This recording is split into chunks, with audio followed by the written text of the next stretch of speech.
What's up, y'all? This is 10X Generation. This is my road to $1 billion. So in my previous video, or one of my previous videos, I talked about switching over from in-app purchases to using a free trial with a subscription as my monetization method. Because I was looking through some of the data and I found that a good percentage of the total money I made on that app actually comes from subscriptions, even though it was a tiny amount of time I actually had that activated. So I went back and I did some stuff with ads, and it seemed really promising. I got over 70 free trials or 70 signups, right, within the first week. And that's a good amount. That would translate to about $700 a month off of a week. And if you do the math and extrapolate, this is what I was getting so excited for. But there was a catch. Will those people actually convert over to a real paid subscription? And the stuff is in, like the results are in, and no, they did not convert over. Only about like 3 or 4 converted over. So that's disappointing. I'm smiling because I feel myself getting closer. I feel myself reaching that point that I want to reach. And this is something that I encounter all the time in my work in programming and engineering. There's so many failures that you have to go to, so many failures that you get used to it, and so much so that you actually get weary when things go too correct.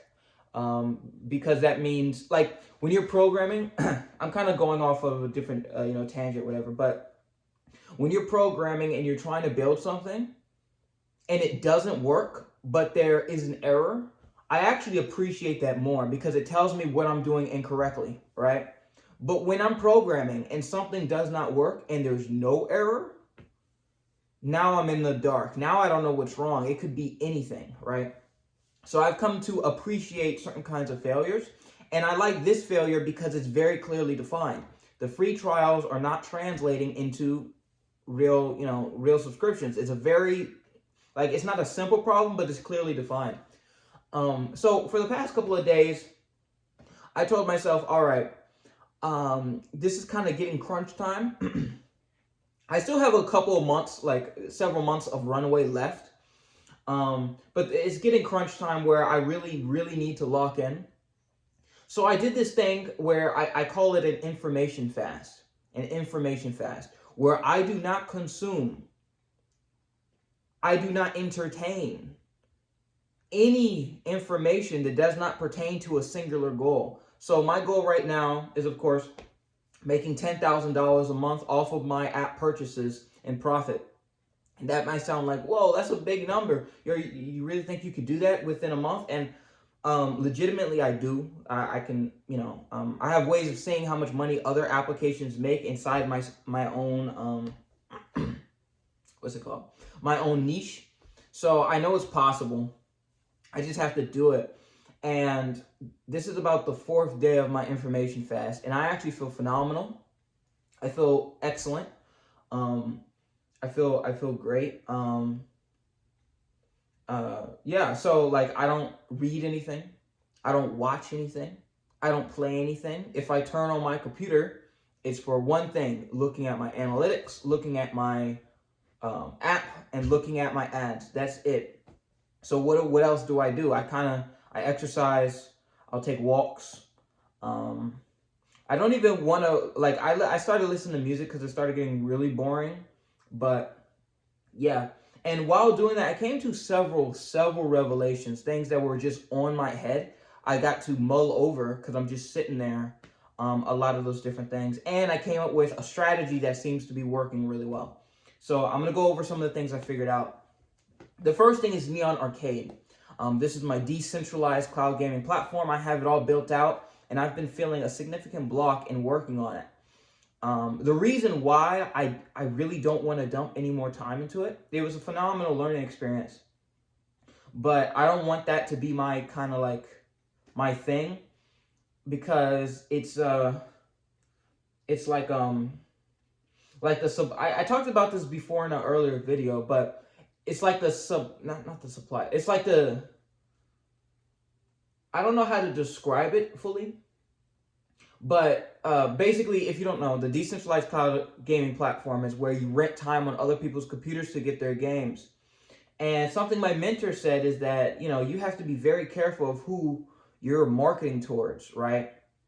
Are you more marketing towards people for a price or off of experience, off of luxury? What are you marketing for?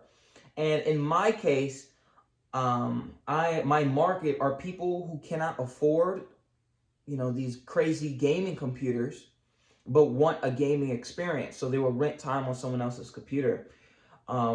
That's a shaky base because when because your market is price. The biggest reason why someone will go to Neon Arcade is because they want a cheaper experience. And I remember what he was saying. He was saying whenever you're competing based off of price, it becomes a race to the bottom. People are going to start cutting corners, your competition, and people are not loyal because they'll just switch if some other service is way cheaper.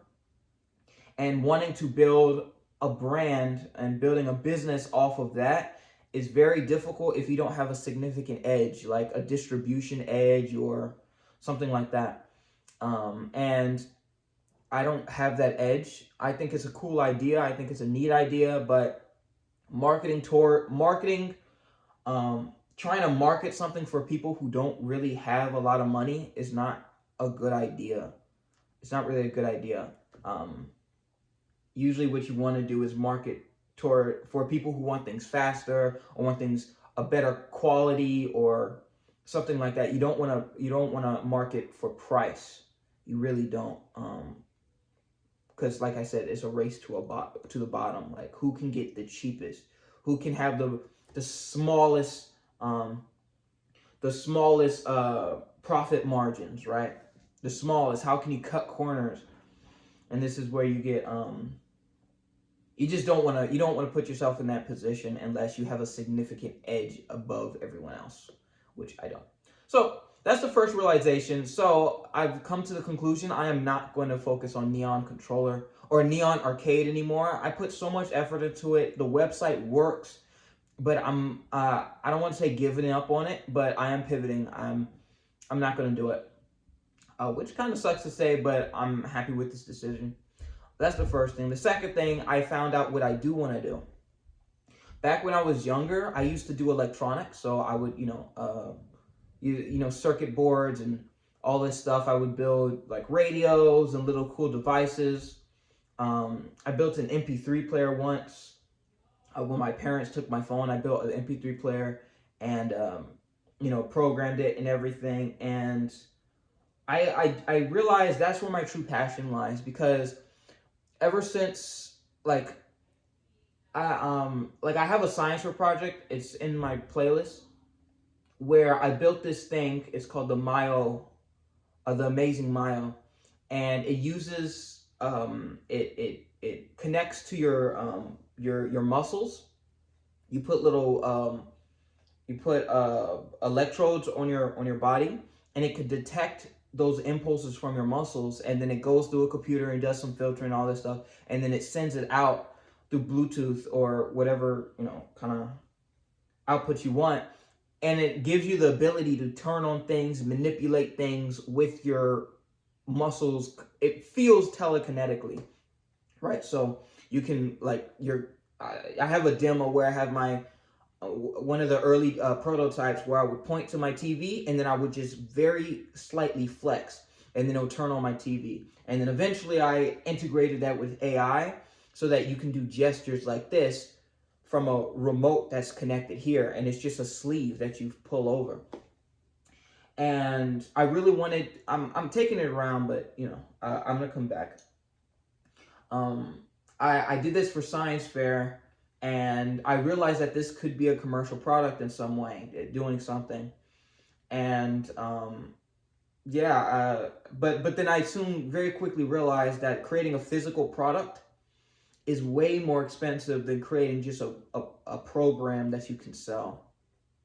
So really the switch from me just being a software developer came from the perspective of I need to make money. I need to make money so that I can do the things that I really want to do. I don't want to have a purely software like empire or business. I want to have physical things, um, because the physical things feel more magical, and that's my whole purpose of that's where my love of technology kind of comes from.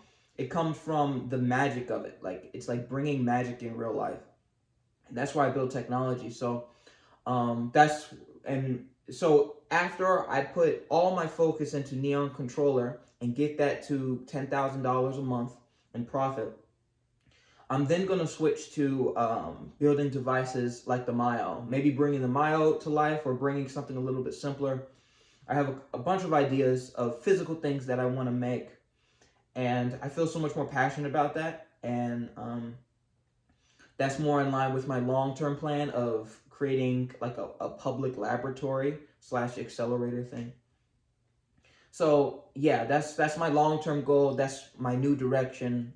Neon Arcade, this whole gaming thing is purely to help fund my life so that I can do the things I really love doing, which is building real technology, real things, not just programs. So that's the second thing. And then the third thing that I've determined, so looking at my stuff, looking at it, Neon Controller and everything else, I've switched up my ad campaign a little bit. Because I found, like, looking at just diving and just looking at these analytics all day, I found some other interesting things, like the amount of time. It sounds obvious, but you know, when it's just, it sounds obvious the stuff I'm gonna say, but it's important. Like the amount of times you open the app is highly correlated with how much money I get from that person, which seems obvious, but it's not as correlated as how many times they connect to their computer, which is weird. And there's a bunch of other correlations like that. And what I can do is assign a value to every one of those things. So the first time you connect your computer, that can have a certain value. Like it could be worth 50 cents. And every single time you open up the app, that can be worth half a cent. And I can have that structured. And at the that's my little brother, I'm sorry. But what I can have it is set up my Google Ads so that it tries to optimize the value of everything. So instead of just trying to do a very short-sighted strategy of trying to optimize for purchases, you don't just do that, because what you get are people who, like before, will just run up the free trial, don't really care about the app, just trying to get something for free.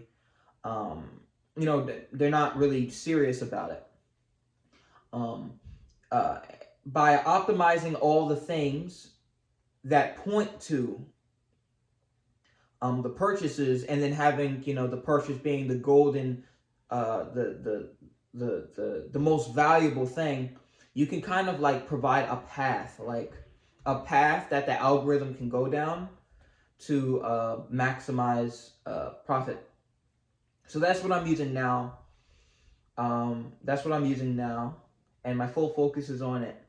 And I really think this is going to work, because I see everything going up. I see retention going up. I see connection rates going up. I see people are opening up the app more, things like that. Because I looked at it, it's wild. I looked at it. I think it was 30% of people who open up the app 25 times are paid people. They're paid, like they're purchasers. 25 times, just open up the app 25 times. And there's a bunch of other things like that. And you can assign a value based on like that 25%, that 30%. You can say, okay, on average, if the subscription is $10, each person, that's about $3. So you can say, if you open up the app 25 times, that's worth $3. And then you can use that that value in that ads conversion, and uses its algorithm, its AI, to optimize for that. So that's my new plan. That's what I'm doing. That's the only thing I'm doing. I'm not thinking about anything else. Anything else. Because this is go time. This is when I'm locking in. So yeah.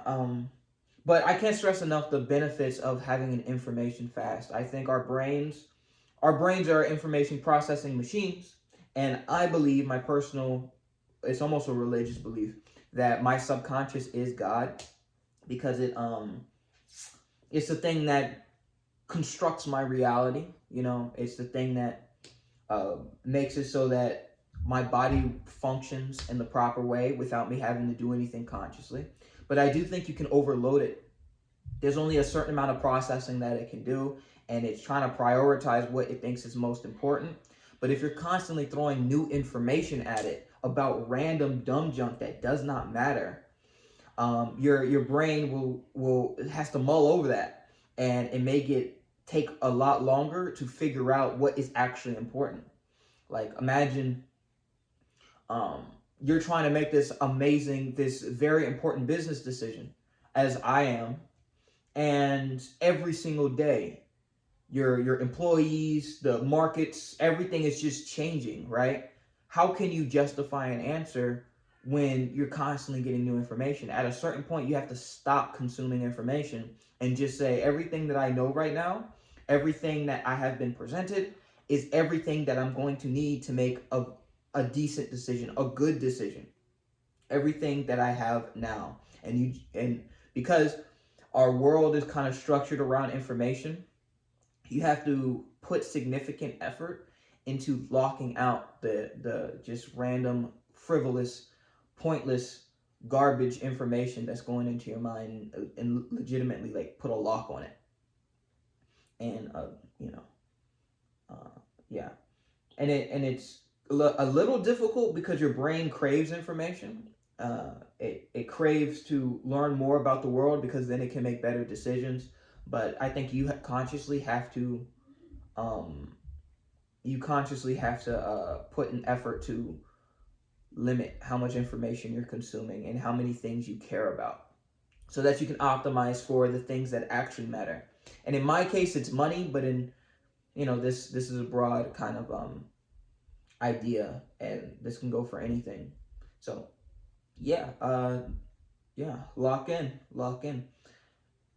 But yeah, that's really it. Thank you all so much for watching. The next video will be the results of this and any of my new ideas. But again, thank you so much for watching.